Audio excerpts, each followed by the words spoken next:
just started. Yeah, what gives me a weird feeling like I didn't do everything I should have. Like, huh? No, Yeah, I get that. it says it's working there. Uh, I always keep as few tabs open as possible on the computer, and so I I use my phone to check like the live chats and stuff, so I don't have to be doing any of that because I have a crappy computer. I don't want to crash it.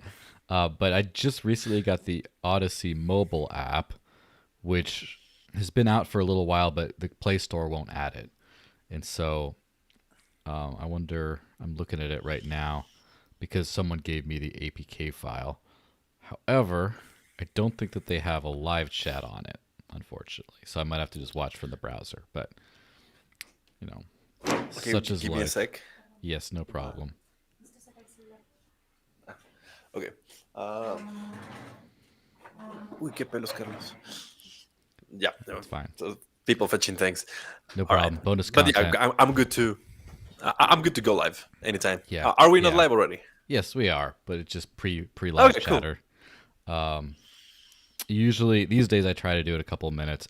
As I've said in a million different podcasts, Ken Bozek specifically puts like a 2 minute intro on his podcast just for that reason because no one's listening until like 2 minutes in.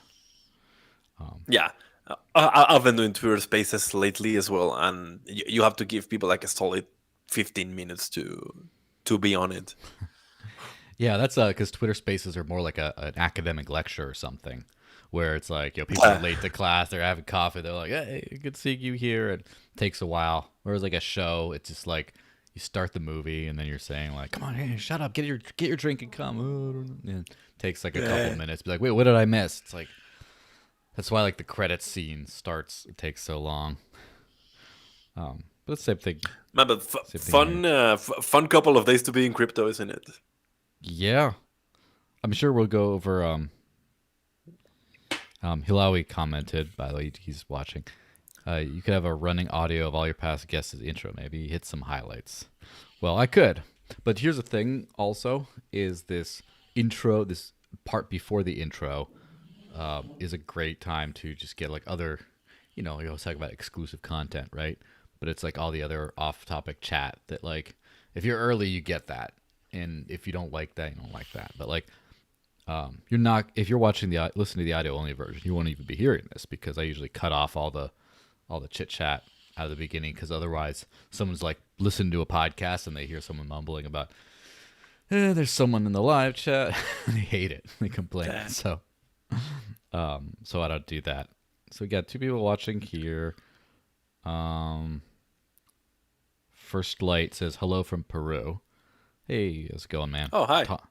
Thomas, he moved down to Peru like a long time ago, and yeah, he's been there for a long time. So yeah, we got a Peru, and we got the southern U.S., and now we got we Where got about is viewers. he in Peru? Do you I know? think he's in Lima. Lima's a pretty cool city, man. Yeah. I've been there. I didn't expect much. I was just like on a long scale, so I decided to might as well make it 3 days, and it's Mm-hmm. beautiful over there.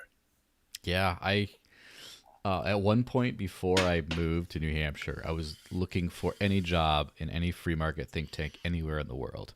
And so I opened the Atlas Economic Research Foundation's compendium of all the think tanks out there, and I just applied to everyone that had a job. And one of them was in Lima. And so I was like looking forward to like, oh, what if I get a job in Lima? That would be great. And, but I didn't. That would have been So great. What makes a free how was it? Free free what market think think tank? tank. Yeah, Yeah. So what goes on in there? basically a research or policy advocacy institute, basically advocating for free market economics and like basically making the world a freer and less controlled and more prosperous place. And that was kind of what I was all about before I got into crypto. And now that's still what I'm all about, but I'm in crypto because I think that's a much more effective Right. way than like petitioning the government to like, do stuff. That's always inefficient. We got 7 watching on Odyssey already. Wow, that's nice. How many watching YouTube? 2. Petitioning the government. Yeah, I don't think I've thought Hmm. about petitions to governments ever since I got into crypto. Like, yeah, that seems like the less effective way to do anything. Yeah, I definitely agree. Um, okay, well, the Odyssey Live app doesn't have a good live chat, but whatever. This is about a good time. We're 5.5 minutes in. Might as well a good time to run the intro. By the way, guys, um, a lot of you complained that the intro graphic has the intro video bit has the volume is so high that it scares their cat when you turn it on. So I don't want to scare their cat. I did lower it a bit. Tell me if it's any better. All right, here we go.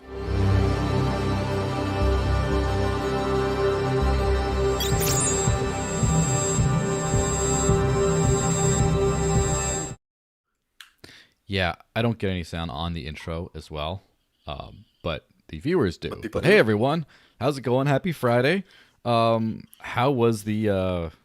How was the sound on that intro thing? Hopefully not too loud, but let me know in the comments, live chat, wherever you are on this stuff. But yay! So I got he'll always said yay much better. So I got the All right. wonderful pleasure of having the one and only Carlos Cano with us today. How's it going, man? What's up? Am I already like a placeholder guest? Your placeholder guest? You mean like a recurring theme? Yeah. That's what Yeah. I meant. Yeah. Yeah. Well, I mean, it's considered an honor, I guess, because, of all the dozens of people I've had on this thing, there's like a short list of people that I like ask again. And at some point, I got too busy with just asking the same few people.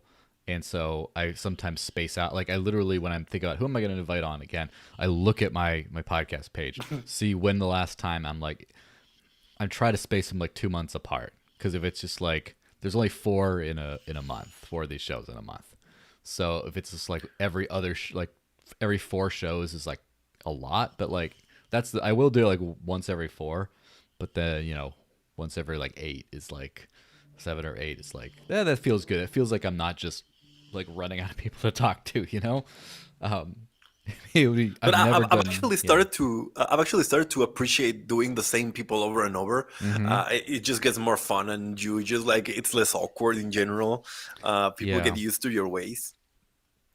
Yeah, for these kinds of shows, I think that familiarity with guests is good. With these, just sort of like let's just chat about the news, all that kind of stuff. I think that helps to have a little bit of familiarity. Um, these shows, I have done a few. Not going to name names because I like all my guests, even the ones who are awkward. But there were a couple that were a little awkward because it wasn't just so. Tell me about yourself and your business. It's like, so what do you think of this thing in the market going on today? And they're like, and then it's just like, oh, okay. Oh, well, we'll get through this. It's only an hour.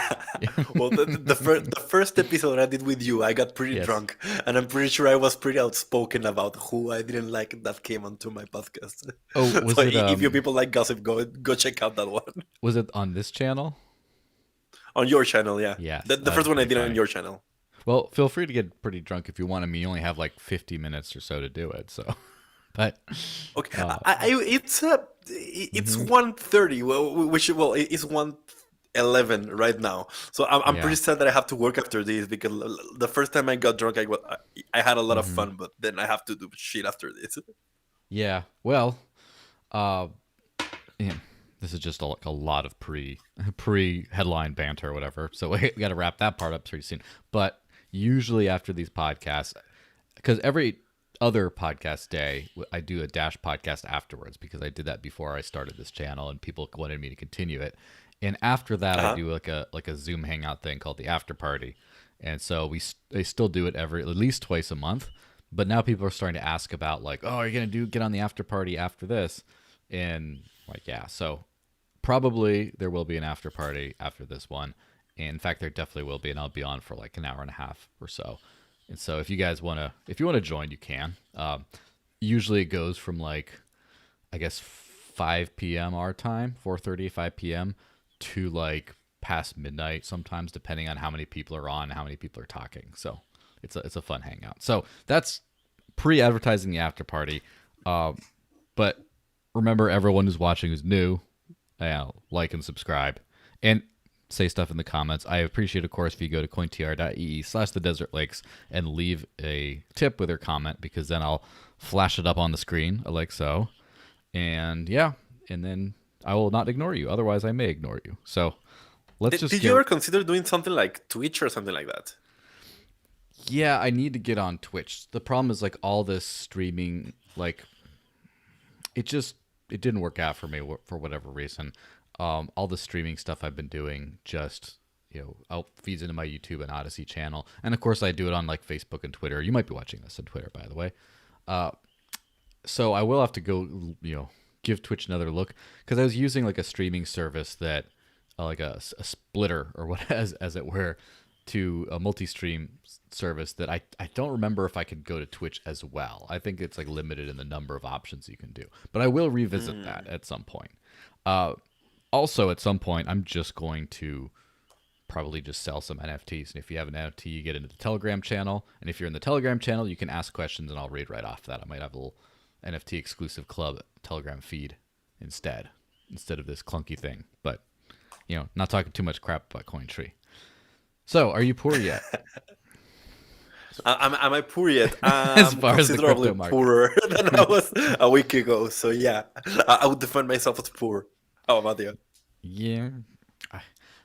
I sometimes, I don't actually keep track of my net worth, which is probably not smart to do, but I keep track of the crypto I own, like the units of crypto. And I just don't, just maybe a couple times a year, I'll like do the calculation, see, well, what's the purchasing power of that today? But I kind of have a good grasp of like what I have in crypto terms, but like what that's worth, I don't know, like what that's worth in today's things.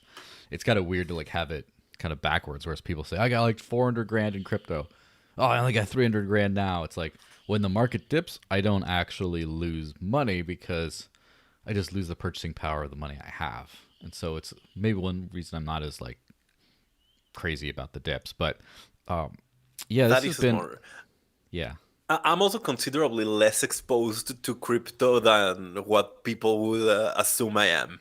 Uh, Yeah. and I recognize Live better since I'm not 90% in crypto.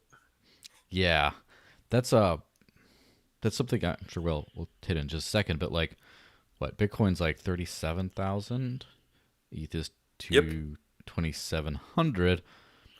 That's like, so that's not bad at all. However, didn't Bitcoin get up to like 68 or 69,000? So it's like almost lost half its value since then. Yeah, I guess you don't compare the price to where you started. You compare the price to where you could have exited, and that's Mm-hmm. where people start getting mad at themselves for not Mm-hmm. selling. I do get mad at myself for not setting my stop losses, which is something that I advise everyone to do. Yeah, Uh, of course. but yeah, do as I say, not as I do. Yeah. So uh, that well, here's the big question everyone always asks, and it's not a very high intelligence question, but like, is this the bear market? And so here's the thing: is my memory on crypto cycles is kind of foggy, because I got in, I had some Bitcoin starting in mid 2013, and then it went to like 1100. And I was like, oh crap! And then by the time it crashed, like I didn't remember feeling too many negative things about the crash, because I just didn't have that much and I wasn't very familiar. I wasn't watching too closely. And it was mostly when it went down to like 200 all the way up that I was like earning it for, and stuff like that. And so then I started paying more attention. And I don't remember too much of the details of the pre bull market peak crash of 2017, when everything went to like pretty big crash, I guess. And then a couple months later, it just went parabolic to like end out the cycle. So I don't remember if this is similar to that. Of course, history rhymes; it doesn't repeat. So I don't know. Do you think this is the end? Do you think the bull market is over and now it's in full on bear season? So I am a collaborator to a DeFi protocol Mm-hmm. called Fringe Finance, previously Bonded Finance, Okay. and I took the founder of this protocol is a very big VC guy, and Mm-hmm. he runs a couple of funds and so on. So I asked him his opinion just on this a couple of weeks ago. Uh, well, remember people were calling bear market last month, and now they're calling it even louder. So Yeah. what he said last month is that 1 month prior to that, so 2 months ago, crypto reached a new cap milestone of 3 trillion, Mm-hmm. and that was only 2 months ago. So it's bizarre to presume that we're in a bear market just because um, one asset is crashing when everything else is doing Mm-hmm. relatively well. If anything, I think it's a matter of perception where we should stop looking at Bitcoin's price even less as a marker of the whole industry these days. Yeah. Um, and Well, perhaps that's a smart thing to do. And in the meantime, like the world economy, it's at a point where things are a bit tumbly right now, right? yeah, and that's the thing that I think is very it's very like I'm kind of trying to balance different realities because the world is it's quite simple in some ways but quite complex in others.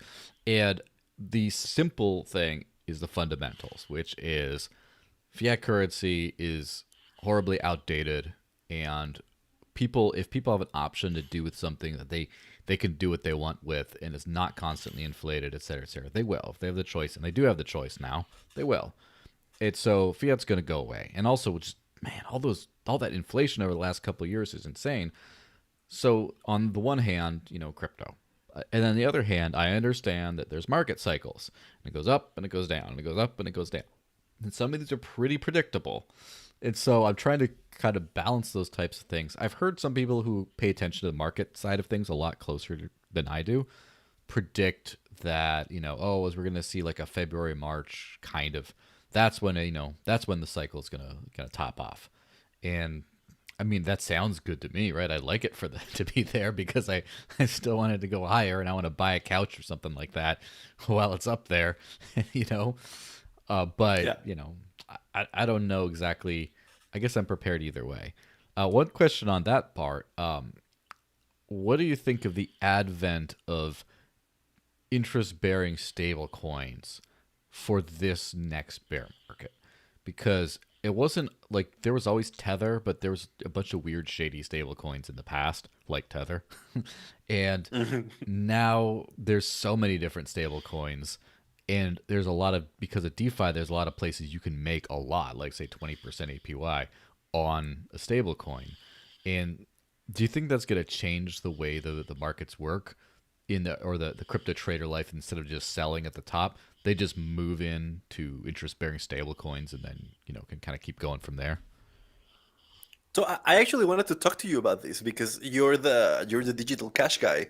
Mm-hmm. Um, well, or basically the only person that I know that thinks about crypto very much in cash terms. Yeah. So the Terra ecosystem is looking pretty cool these days. There's a lot of interesting stuff going in there, and a lot of decentralized stablecoin issuance going in there. And like you said, a lot of those bear Mm-hmm. very good interest rates these days. Um, I think that's honestly going to be what is going to prevent crypto going into a big bear market ever again. And I mean crypto as a whole, not crypto as in Bitcoin. Mm-hmm. Um, because you sort of need people to start building systems where crypto actually acts as cash. And I think the Terra ecosystem is the first time we ever get a chance for that to happen. I mean, in the terms that we're used to. I know you're big on Dash, and Dash Mm-hmm. sort of has other implications, such as like pay points and Mm-hmm. yeah, payment points and things like that. Whereas Terra, I feel, is better suited for an Amazon type of platform that runs on crypto or actually being implemented in these kind of platforms. But I don't Mm-hmm. know, man. What do you think about Terra? So I haven't done a ton of research on Terra. I do know that people I'm close to and trust who have been in crypto since like 2010 and stuff, like 2011, You should check are out my article on are Terra. they're very big. Yes, I absolutely will. Uh, so basically that's the top of my basically in 2017, right? Dash went up to briefly it hit $1,600 per coin, which is absolutely massive, and that was most of what I had at that time was Dash. And just thinking about like where we are now, which is like less than 10% of that, it would have been nice to like have retained some of that value. And of course, like, is it going back up there and past it? Possibly, but like over a long enough time frame that it's just like, it would have been like, it's not like, oh, you don't believe in it, but it helps to, when something spikes, to move it into something that hasn't spiked and then be able to move it back. Not saying the dollar's ever going to spike, but so basically, I'm probably going to move some of my stuff into, I'm just thinking, they're just thinking out loud, right? Not financial advice. I'm just Yeah. thinking out loud about what I might do. Half of my crypto, something like that, or 2/3 or a half, I might just put into some kind of interest-bearing stablecoin. And the top of my list, from what I've seen so far, seems to be Terra, seems to be UST. Now, I haven't done my research to finish making that decision. I'll probably not going to do anything until March, but that's just kind of what I'm thinking, because like, I think it's highly risky. This is where this is crazy to say this almost, but it's true. I think it's highly risky to have like more than half of your money in fiat, including stable coins. Like, even kind of during a bear market, less, but like, I've seen, like, I mean, I need to get a haircut. I was going to get one today, but I didn't. But my haircut in the beginning of 2020 was $16. Midway through 2020, went up to 18. Now it's 20. I see prices increasing in front of my eyes. I see the money supply. Like, I see inflation's going crazy. So basically, what is it, like 7% for the US dollar or something? It's something pretty high. So if you have like a stable coin and you make 7% APY, you're just locking in your value. You're just not losing money, which is insane. And so you have to, if you make like 20% or something, then it's like, okay, well, you make like 13%, So I kind of view holding fiat as like it's kind of like holding, bolivares, right? You hold Venezuelan currency and it just disappears before, like, the value just is losing constantly. And so you have to like spend it right away. I kind of view fiat like that, like stable coins. So it has to have a high net. It's only when crypto is crashing faster than that it makes sense. But it's like, what if crypto just doesn't crash again? What if this is the biggest crypto crash? What if this is the bottom? What if this is the bottom of the crypto market right now, forever?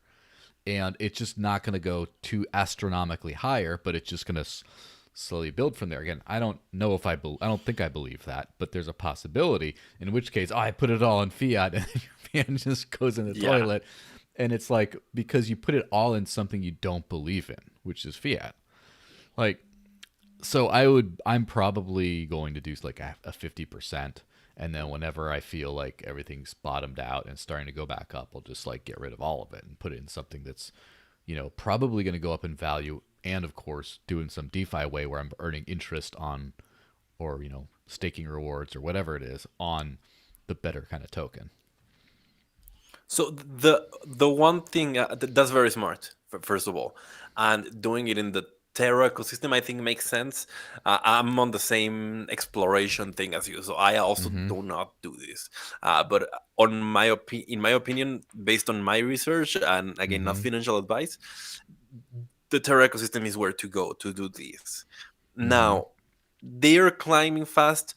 They are doing things in a much better way than DAI, I think. Mm-hmm. So, for the first time, we have a decentralized stablecoin that's issued on a somewhat capital efficient manner, Mm-hmm. which is something that doesn't get talked about.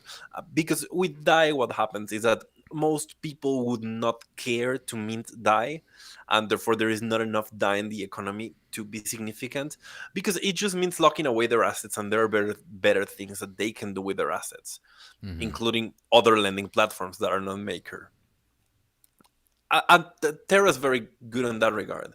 What I was going to say, I read this theory about how crypto is actually acting as a way to prevent inflation from happening, because so much of the money supply and so much money from the stimulus checks and all that is just flowing straight into crypto. So people are realizing that, and this is a theory in anyways, this is by an economist, and as we all know, economists don't really know that much more than us. uh, Yeah.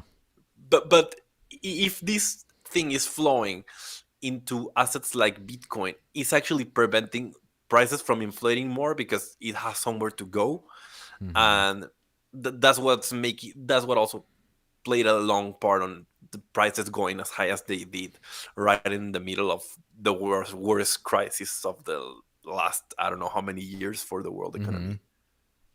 Yeah. Also, it's the market cycle thing, and this is like it's funny because everything you learn about, especially something new, is a rabbit hole.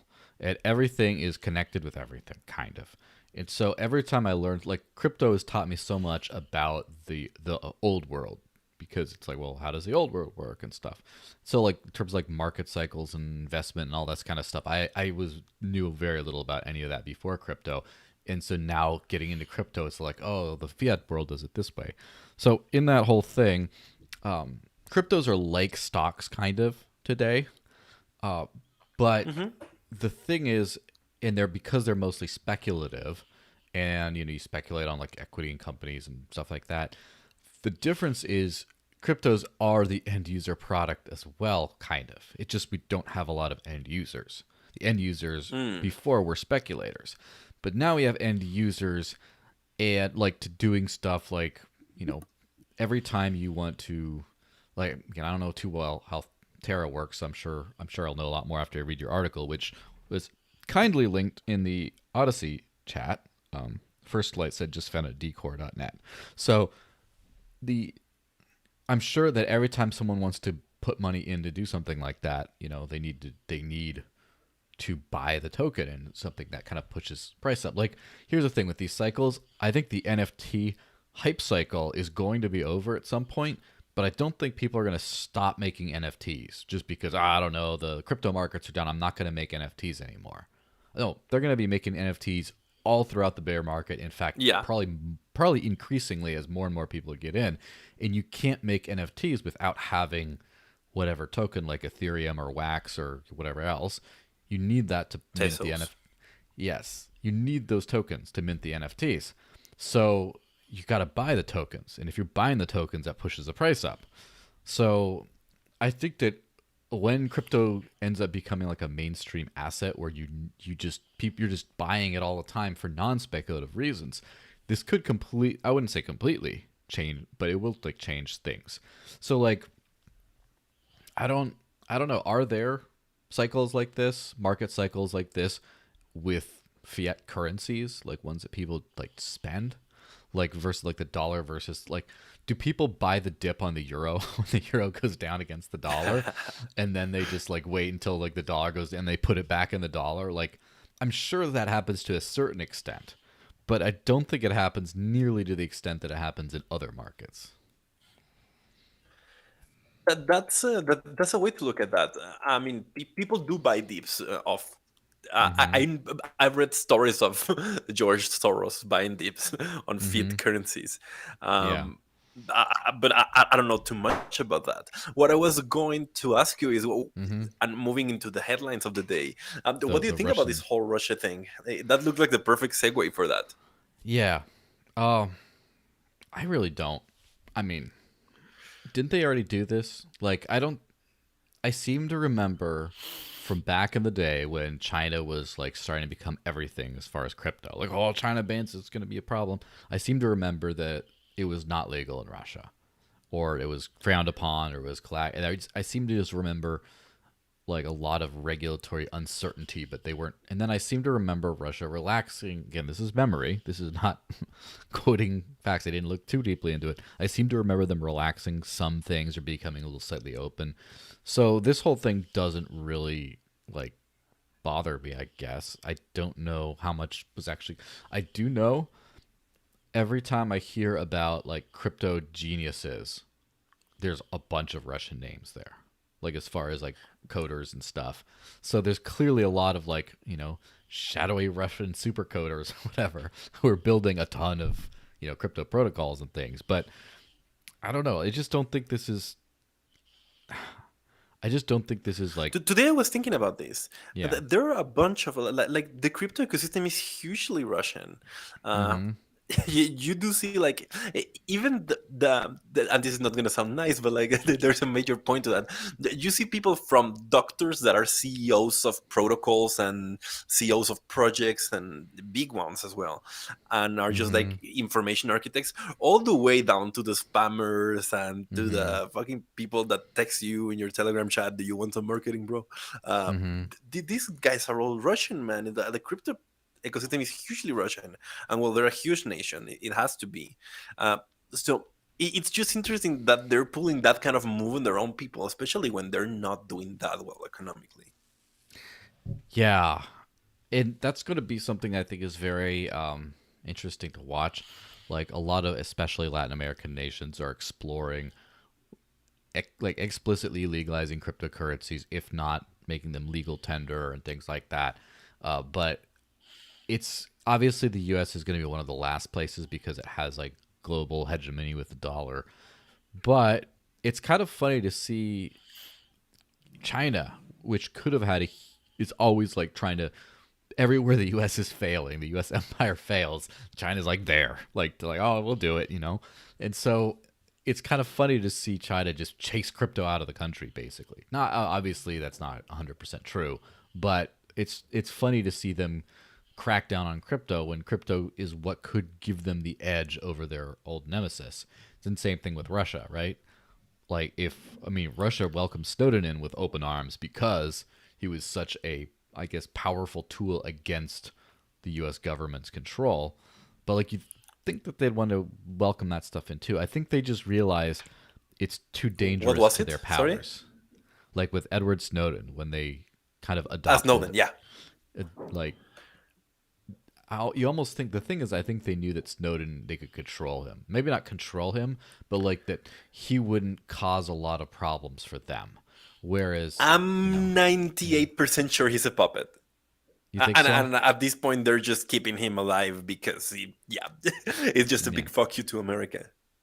yeah, well that's what it is. It's, I think it's because it's a problem for the US power, but it's not a problem for their power right now. And so, but the thing is about crypto is if you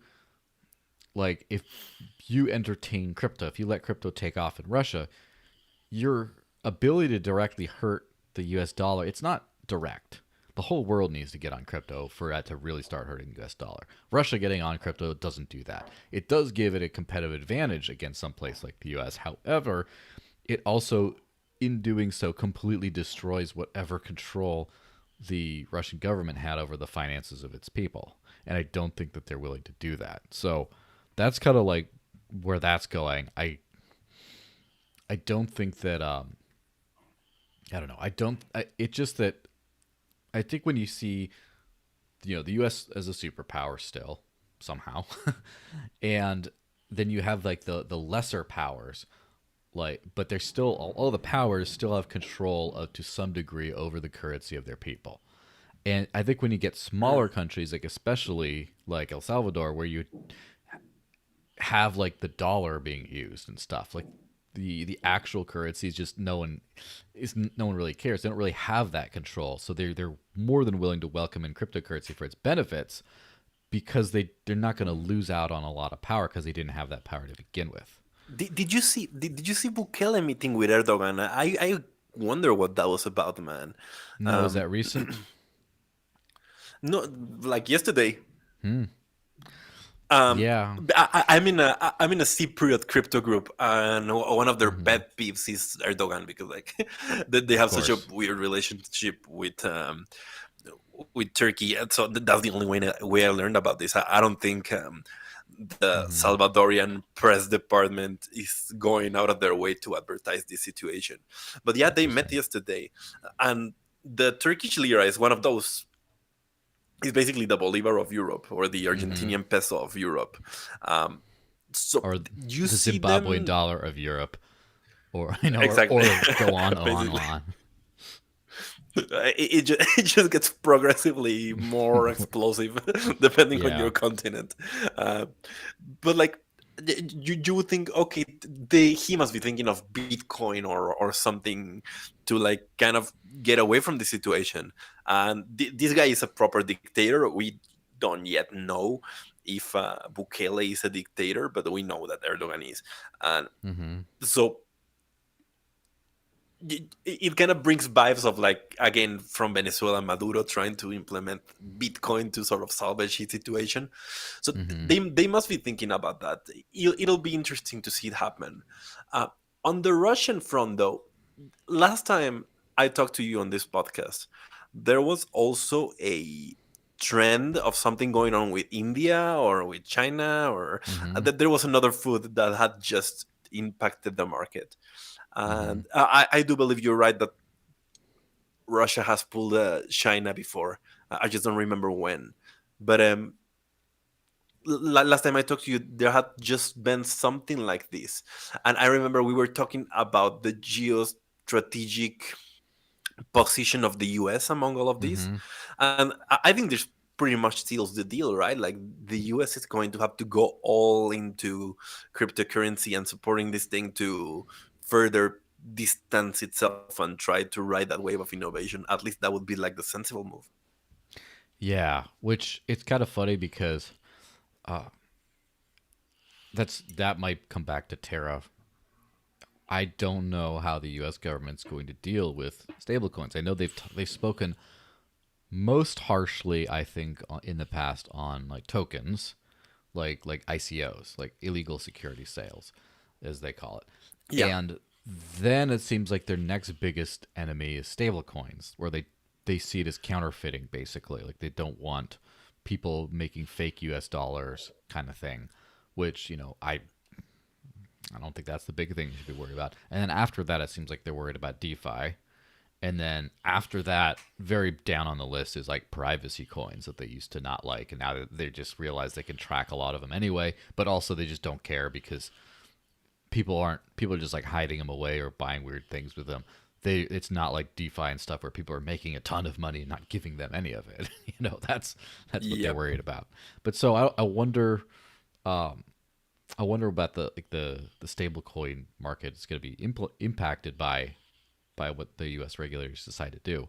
But I mean, in fact, I think that stable coins are a fantastic way for the government to retain power, because you do your crypto stuff, do your DeFi stuff, just do it all with stable coins, and then they can still print and devalue those stable coins and make money. They can destabilize the stable coins and make their money. So like they should like stable coins, because if people, let's just say people use Bitcoin instead, they like the government can't get any of that unless they go to the people who make money off of that and just say, we want some of your capital gains. Like it's a lot more inefficient. I have very similar ideas about this.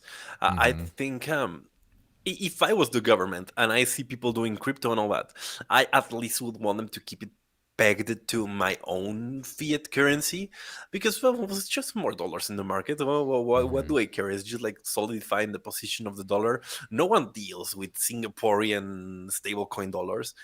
No one deals with Mexican pesos in stablecoin form. It's just like, yeah, man, but bring dollarize everyone, make everyone adopt the dollar in stablecoin form. I Yeah. think that's, I mean, from my very limited understanding, that sounds like a win. Yeah. The thing is, and too bad. I think this was a headline last time, but I think that what they want to do is they're planning on doing a CBDC anyway, and I think they think that stablecoins get in the way of that, because why do you want a CBDC if you literally have one that they don't control, even if they control the value? Do you remember when Tether like blocked a whole bunch of payments? Was it last week or something like that? But I don't. Te- Tether blacklisted some addresses and like froze some payments and stuff on Ethereum, I think. But because Tether has the ability, it's a centralized, it's like a bank, right? It has the ability to control its fake version of fake money, right? And so Yeah. that's what the I think that what the central banks see in CBDCs is right now, like they can control the money, but they can't they indirectly control where it goes, because the banks and the payment rails and all that send them around, and the central bank doesn't control that, but they can go to the banks and say block that guy's payment, close that guy's account. It just takes more work. When you have a CBDC, they can block it all at the root. They don't have to even talk to a bank or PayPal or whatever. They can just stop it right there. And so they want that. And so when they see stablecoins come out, they're like, no, someone's gonna like get to market before us, and then they won't be able to stop those. They want everyone using their version of Tether or whatever, where they can still block payments. It's like, yeah, you could go do your DeFi stuff, but now we know everyone who's doing DeFi and what they owe in taxes and stuff.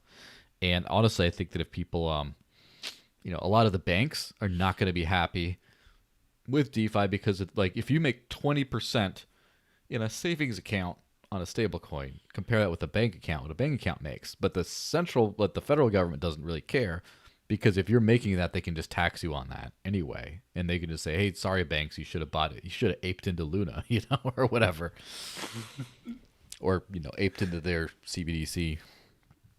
Let's hit on this. Aping into Luna. Aping into Luna is something I may be guilty of. Yeah. as of a couple of weeks ago when I was doing research for my article. Mm-hmm.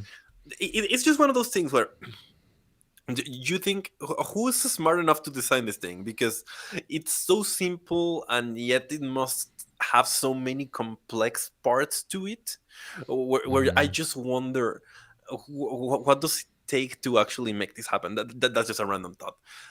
Mm-hmm. Back to the fake US dollars and CBDCs. Um, is it just me, or did the conversation about CBDCs just suddenly seem to stop? It kind of did.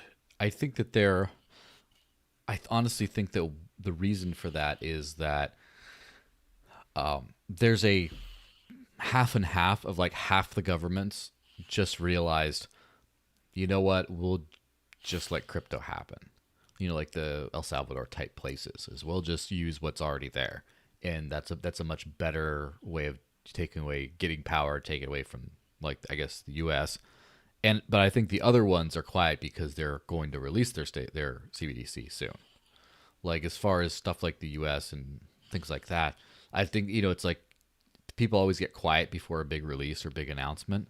Like people would say with like, mixed martial arts is when these two guys are like tweeting each other, "I'm gonna fight you, bro. I'm gonna fight you," and then they get quiet. It's always because they have a deal signed and they just haven't announced the fight date yet.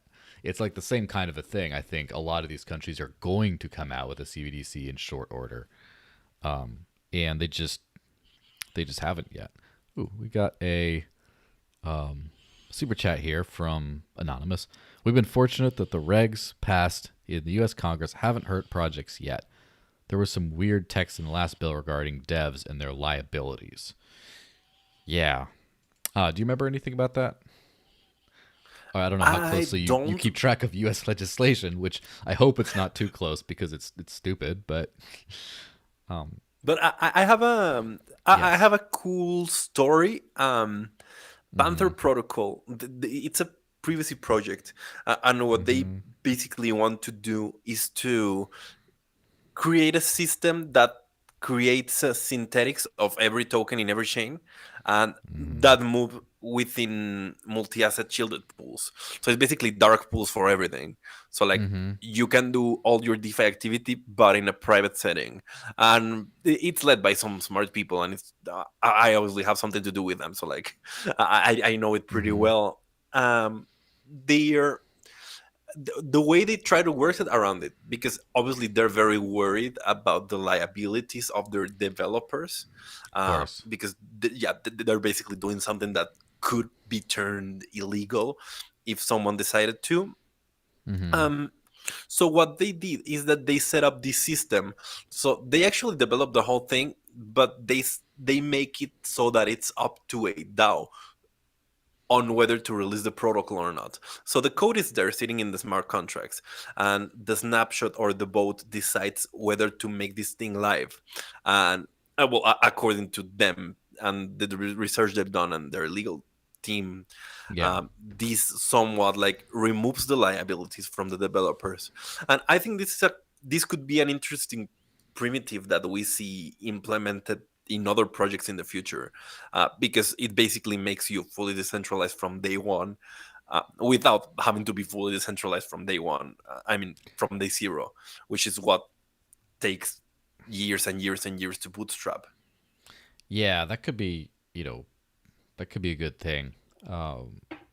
The severing the difference between code writing and code implementation.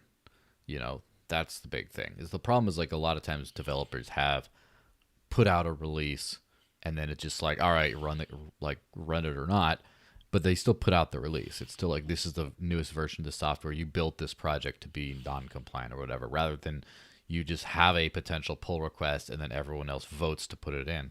That could be one thing. Part of it is just having developers outside of the jurisdiction or anonymous developers or, whatever else. And I guess if you push the risk out onto the DAO, then it's token holders voting who become liable.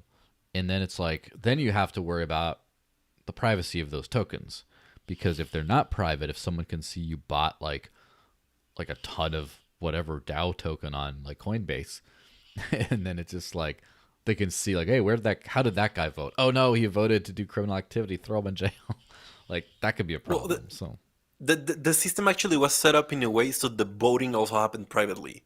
mm-hmm. Uh, it was really clever the way they set it up. I was helping them with their communications through it, so that's how I Mm-hmm. learned so much about it. Um, and so they create a system where you mint a non-transferable token that represents your vote, but that gets sent to another wallet. So people know that obviously you KYC for the sale and Mm-hmm. that you registered to buy the tokens, which entitles you to vote. But the system sort of obscures how you voted, so no Mm. one can sort of prove that you were in the Yeah, let's say zero two knowledge percent proof, as it were. that voted no, or in the 98% that voted yes, because obviously people voted yes because they want their fucking tokens that they bought. Yeah, Um, it's kind of funny how that sort of stuff works because uh, most of my DAO experiences, of course, from the Dash DAO, and when you can see exactly how every single masternode voted. The thing is, you just don't know who's behind which masternode because that part isn't public, and so you just say like, all right, this is how the vote. This one voted this way, but you don't know who's behind that.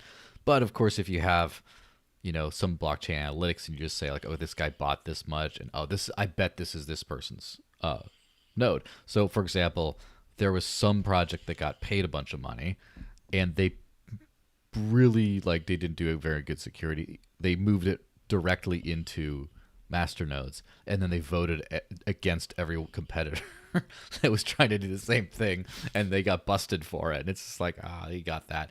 And then there's some other people who have done voting cluster analysis, because if you have more than one master node, you tend to vote all together.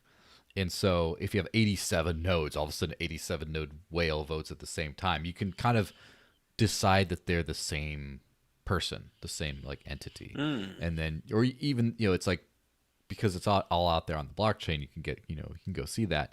It's so then there's like, oh yeah, that guy doesn't like you. And then in some cases, someone was like tracing someone to like a hosting provider who's like, oh, only like old school people like who were in the project in like 2014, like only they like tend to use that guy.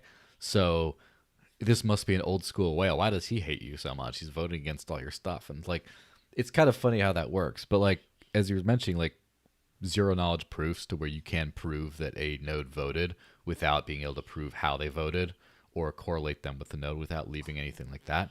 I think that's the next level of governance, which obviously is probably, being implemented right now. But yeah, wouldn't that be great for like public elections, like in the government world, where you could cryptographically verify that everyone had voted and who they voted for, but you couldn't trace it back to the person. Just that'd be cool. that would be the ideal case. Uh, Mm-hmm. and this sort of ties back to the thing you said, like Mm-hmm. the best. Obviously, the ideal thing is have the developers be from a problem, from a place where there will be no problem. Mm-hmm. But even if you move all of them, what if they go back home, right? And what if Mm-hmm. they're Russian and the government imprisons them or whatever? And Mm-hmm. I reckon that may have a lot to do with this piece of thought against Russia, well, with Russia right now, because Mm-hmm. if so many people are from there, what happens to those people? I Yeah, certainly do not think Russia is going to be fully transparent about what they're going to be doing. of course not. They're not transparent about much of anything at all. Uh, let's hit on Well, this. which government is? I don't think any. I think none of them want to, obviously, but I don't think any of them have to be enough. But let's hit on this Robinhood story. So the Robinhood crypto wallet is in testing now, and 1,000 users can withdraw their crypto. So that was one of those concerns in the beginning with when Robinhood and PayPal specifically got into the crypto business, was that it was could have been like fractional reserve crypto, right? Because they just say, "Oh yeah, you got some Bitcoin on here." And it's like, sure, you just take their word for it. You can't remove it. And I don't remember if PayPal lets you withdraw yet, but finally, like Robinhood is where all the people were doing the game stonks thing. They were trading GameStop stock and all that Yep. stuff. And then when that got shut down, they're like, we're going to move into Dogecoin instead. And then Dogecoin became big on Robinhood, but then you couldn't withdraw your Dogecoin. And so now you can. So that's going to be interesting. I wonder if you're going to have a lot of people like dumping their Dogecoin now or whatever. But basically, now it's kind of real. It's kind of real crypto now, I guess, because if you can get it out, now it's it's real. It's not just like a fake thing. So it's no longer like what was it called, the Shiba wallet? Yeah. This time it's Bitcoin for real. Oh yeah. Yeah, I didn't know about this thing until you sent me this link. I thought it was pretty cool. Like, I certainly wasn't expecting Robinhood to go out of their Mm-hmm. way to allow people to withdraw. Uh, but yeah, props to them if they fully deploy this program. I mean, Mm-hmm. wouldn't it be cool just to be able to have your grandma buy Bitcoin on Robinhood? I guess like they must have, well, like the simplest Mm-hmm. interface in the out there, and then just have the techie people withdraw it if they want, or people withdraw it as they learn more. I Yeah. I see this as very positive. I don't know why it isn't making more noise. Maybe just broke, and also maybe a lot of people don't care that you can withdraw to begin with.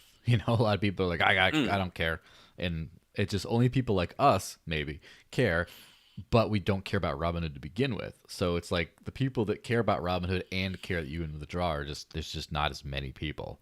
Uh, I think it reminds me of what's it called? It reminds me of a chat I had with Brian Harrington not too long ago, and he's like a big Bitcoin maximalist guy who likes to uh, promote the actual use of Bitcoin as money with like Lightning Network and stuff. And he was talking about how like Strike, the app, lets a lot of people get into Bitcoin a lot easier. And it's not perfect because it's custodial, right? They hold your money, and you need to do KYC in order to use the app. But it's like the three things that suck about banking today, right? Is one, you have to use government controlled money, like they can inflate away the money. The second thing is the banks or whatever institution holds your money. You have to ask permission to get it out. And the third thing is you have to ask their permission to use it. And I want to solve, I mean, in my personal life, I've solved all three, but most people have solved none of them. But like if you get to hold your balance in crypto, and then you still need, but someone else still holds it for you and can take it away, and someone else can still, it's a marginal improvement. It is an improvement. And so something like Robinhood, it sure, it's great. You can like, it is crypto now. It's confirmed. You can take it out, but I'd rather people not use services like that. But it's still an improvement over not having crypto at all. I think also and but putting a different spin to what you just said, the Robin Hood, who's the Robin Hood user, Mm-hmm. and what are they in there for? I don't know if that could be potentially bad for things in the long term. Mm-hmm. I don't know. I reckon like this puts back a question in my mind that I had a long time ago, which is like, why would it? How would the world be in which all normies know about Bitcoin or about Mm-hmm. crypto in general? How would the prices look in that case? How would things be? Because stocks are not like that. Mm-hmm. Stocks are not even for. I wouldn't say they're mass adopted, right? Hmm. Some people try and play with stocks, but certainly your average person doesn't own stocks, and if they do, they own it through like a fund or something. Yeah, of course. Yeah, So so I that'd be would say that's sort of a interesting. fault in the system. The thing is, it might cryptos are they're similar to stocks in some ways, but they are also like similar to money in other ways, and even further ways. They're similar to like game tokens. Like it's kind of crazy how they're much more accessible by nature. So I think there'll be a lot more people, if they're like, oh, I get to use this stock app that like all the kids are using, but you can get some crypto in there, and then they just never have to withdraw it if they don't want to or whatever. But there's some obviously some risks with that, which rolls right into the next one. Crypto.com withdrawals pauses withdrawals due to suspicious activity. Uh, yeah, so there was essentially, and there's like layers to this story, right? There's some hacks that happened, or a lot of users 2FA, I believe, was compromised on Crypto.com. A lot of people lost money in a recent hack, and so they paused withdrawals, which is a great sign of like centralized entities or honeypots to a certain extent because people can just like take your money. But also, I heard from a couple of friends of mine who are Crypto.com customers. They got reimbursed.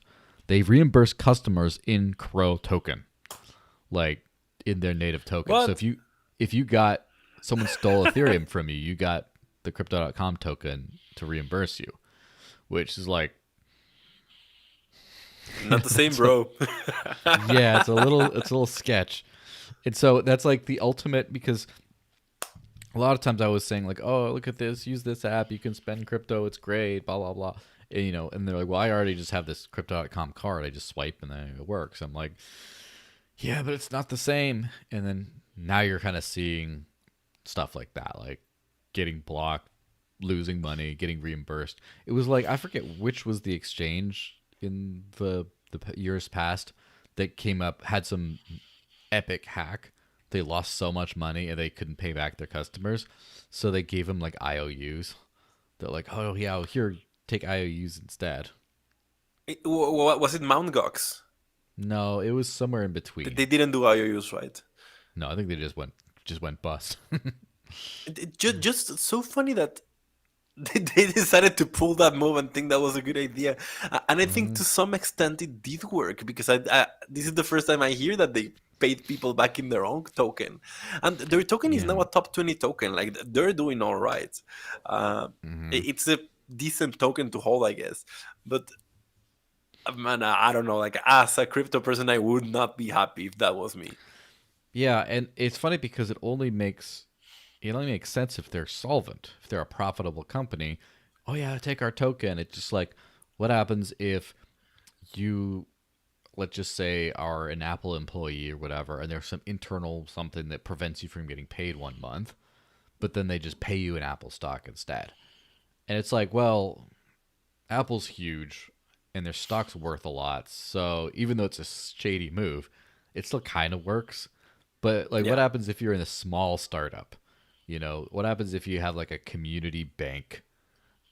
That just like it's only in like your town or like a few little towns like that, which doesn't really exist that much anymore. But like you they get a lot of money. They have a bank robbery and then they like pay you back in like bank bonds or something like, and you're just like, oh no, they just don't have the money to pay me back. It's like that's one of those things here. I don't think that's a good precedent, and I think that because crypto.com's throwing money everywhere. Like, was it the Staples Center got rebranded to like crypto.com arena, and then I was thinking about that. That they just purchased like the name of a stadium or something like that. and like the UFC is everyone's brand with crypto.com stuff. I just see it everywhere, just YouTube ads everywhere. It's like they must have a ton of money, or either that or they must not have a ton of money and they're just spending money they don't have to try to get this. you know they might have done a pump and dump with their token just to finance getting everywhere, but so they can afford to pay, oh, we'll just mint some more tokens and then just pay people back with it, or we'll just take some of this and just pay people back with it. But at some point people are going to want, I don't know, that's a dangerous game to play, that's all I'm saying. That's the dangerous game to play. And Mm, in a stupid note, and this yes. is just like the stupid comment of the day, but I was thinking about this earlier today. Have you Hmm. found it? Don't you find it funny how people try really hard to avoid saying sex, like as in centralized exchange? Yes. Like when they have to, when they have to read that acronym, they either chuckle or Yeah. just try and cut in the middle of the word. I think it's really funny how this industry sort of like shot itself in the foot with that acronym. With Dex, because Dex. The thing is, Dex works. Yeah, Dex work. yeah, because it sounds like a deck, like a deck of cards, like plural Yeah, decks, or it sounds like like a pitch deck, like decks. It kind of sounds like that. Of course, it does also kind of sound like dicks, but it's different enough that it's not like saying it's dicks. It's far. like decks. It's far. But then the thing is, I guess I understand because if you say, oh yeah, it's like every sex out there, whatever is going down, it's confusing to people. It's not a precise terminology, right? If you just say like, oh, Yeah, you know, she got invested in a sex, it's like you have to think contextually before you know what she's talking about. But if you say CEX, it's like centralized exchange. I just say centralized but exchange. Eat the syllables, I guess whatever. like people we Hmm. invented the term dex to refer to something that was different, and now that Yeah. they're common enough that you have to make the distinction of what kind of exchange you're using. And Yeah. yeah, people just have trouble with that term, and I find it super funny. Hey, I have to run soon, so I wanted to Hmm. touch on the last piece of news that you sent me, this news Yes. about this guy who made a bunch of Yes. money Oh, selling I NFT love this. selfies on OpenSea, because this made me think, remember how in the early days of YouTube or Hmm. the internet, these videos got really popular where people would take a selfie for every day for Hmm. 5 years and they make it into a time lapse, and you would see how they changed. And I find it amazing that this dude was the first guy to ever actually make it into NFTs. First of all, he Hmm. must have spent a fortune on transaction fees. So this guy must be a millionaire already. But aside from that, it's pretty cool what they did. I'm glad it turned out well for him. Yeah, it's pretty crazy and innovative because people have done that before, and they've done a time lapse selfie video that they put on YouTube or TikTok and monetized and made some money off of it, but in like a very crude sort of a way. This guy just made it and then sold it, as opposed to made it into a video that then advertisers get on like this weird. This is like, mark my words, right? This is NFT. There has to be whatever NFT network. There has to be a really easy bridge to whatever digital cash you want to use in your daily life, because no one gets paid in crypto. They might, you might find a workaround. Their crypto community gets paid in crypto. You might find someone who gets their salary auto converted or something like that, or just has a bunch of investments. But the creative world earns crypto because of NFTs. They wouldn't make money. There's no money, or they make it in crypto. It's like those choices. And so those Hmm. people work well to spend their money. And so you need to get whatever NFT network out there, like whether it's Ethereum or whatever, you need to have. The good thing is something like Thorchain is Ethereum supported. So if they make a bunch of ether because they, made all their stuff on NFTs, they can swap it to whatever else uh, that's on Thorchain to just live on, to spend in a daily life. That's going to be what brings mass adoption. Just like I think the creativity of the NFT space is not going to slow down during the bear market, and there will be constant demand for buying NFT tokens like say Ethereum or something like that, NFT enabling ones. But then when it comes time to actually spend it and use it, where people have done everything with crypto except try to use it as money like I do basically. I think that's the missing link. That's just what I think. But by the way, we also wrote an article about Thorchain. Mm-hmm. Greatly thanks to you, because you were the Mm-hmm. one who introduced me to it. And Yeah. man, I'm loving Thorchain. I'm loving what they Mm-hmm. do. I love the transparency. I love the humor that they use. Yeah. I think Thor they're Chads. great in every way. Yeah. Well, you have to take off soon, don't you? Yeah, I have to take off. And thank you for this, man. Always a fun time. Well, yeah. Well, let's just wrap this thing up then, guys. So, yeah, thanks for watching, everyone. Thanks for the tips. Thanks for the comments. Thanks for everything. Hope you had a good time. I'll see you guys next week. Don't forget to like, comment, share, and subscribe. Follow Carlos at Carlos Can Cab on Twitter. And D-Core, D-Core is the YouTube channel, right? Where you do most of your stuff. Exactly. And the Well, website we do the podcast in there, and Yes. we are, well, this is a crypto research firm, so we put out pretty cool stuff. If you want to check us out, our site is d-core.net. And hope to see everyone in there. We have had also Joel on episodes in there, so go check it out. And I hope to see you soon on that podcast. Yeah, absolutely. Well, I'll see you guys later. Thanks again, Carlos. And for those who know what it is, after party time. Yay. See you guys around. See you maybe in the after party in a while. Yes, possibly. Yeah, all right. See you. All right, cool. Take care, man.